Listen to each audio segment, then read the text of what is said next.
Dalam Bapa dan Putra dan Roh Kudus, amin.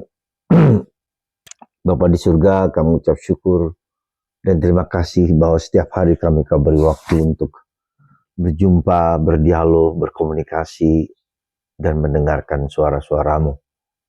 Bantu kami untuk selalu terbuka terhadap kehendak-mu bagi kami. Terpujilah namamu kini dan sepanjang masa.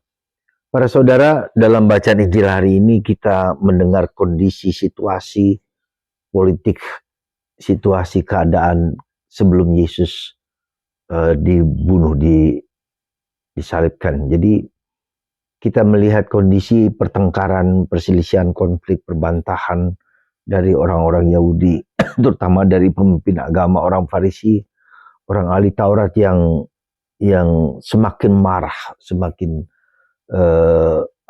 memuncak dari kemarahan mereka karena Yesus semakin terkenal, tapi juga Yesus semakin banyak pengikut-pengikutnya dan begitu banyak memberikan mujizat-mujizat sehingga orang pemimpin agama, orang Yahudi, ahli Taurat dan orang Farisi merasa tersaingi juga karena popularitas dari Yesus, ya. Jadi di sini mereka mulai mencari cara-cara untuk menghukum Yesus, ya. Mencari cara-cara supaya Yesus dibunuh seperti itu. Nah, kita bisa melihat suasana politik pertengkaran di antara mereka. Dan itulah situasi kondisi di mana kemudian Yesus tak jarang juga menghindar dari situasi-situasi tersebut. Dalam tanda petik belum waktu tiba, datang waktunya. Dan karena itulah maka kita bisa melihat situasi di kota Yerusalem. Ketika Yesus mau memasuki kota Yerusalem sebelum dia ditangkap dan disiksa dan dibunuh dengan disalibkan.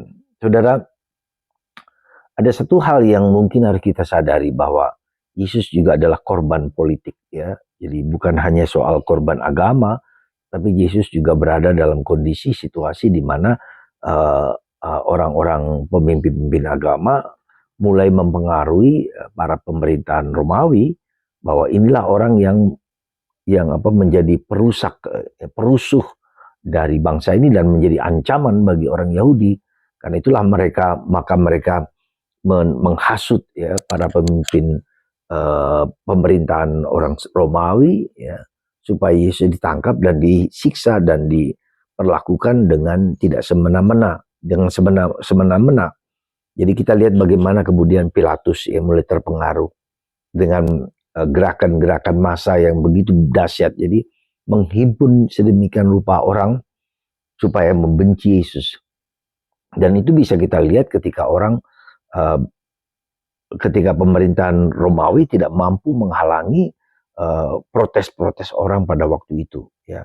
Demikian bisa kita lihat contoh di masyarakat ketika orang yang dianggap sebagai peleceh agama, ya, karena begitu banyak dahsyat orang berkerumun dan memprotes itu, maka pemerintah dan polisi seringkali juga mengikuti permintaan dari banyak orang, meskipun kemudian kita tahu bahwa orang itu tidak bersalah, seperti halnya dengan Yesus sendiri.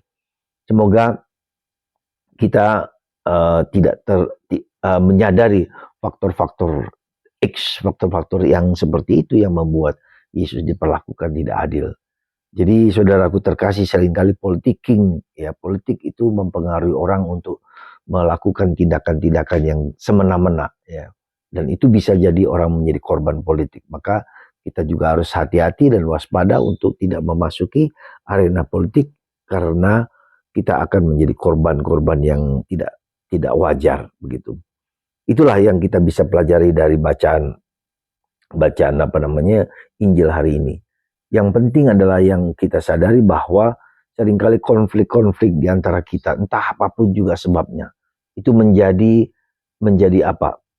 cara kita bagaimana kita mengatasi konflik-konflik itu.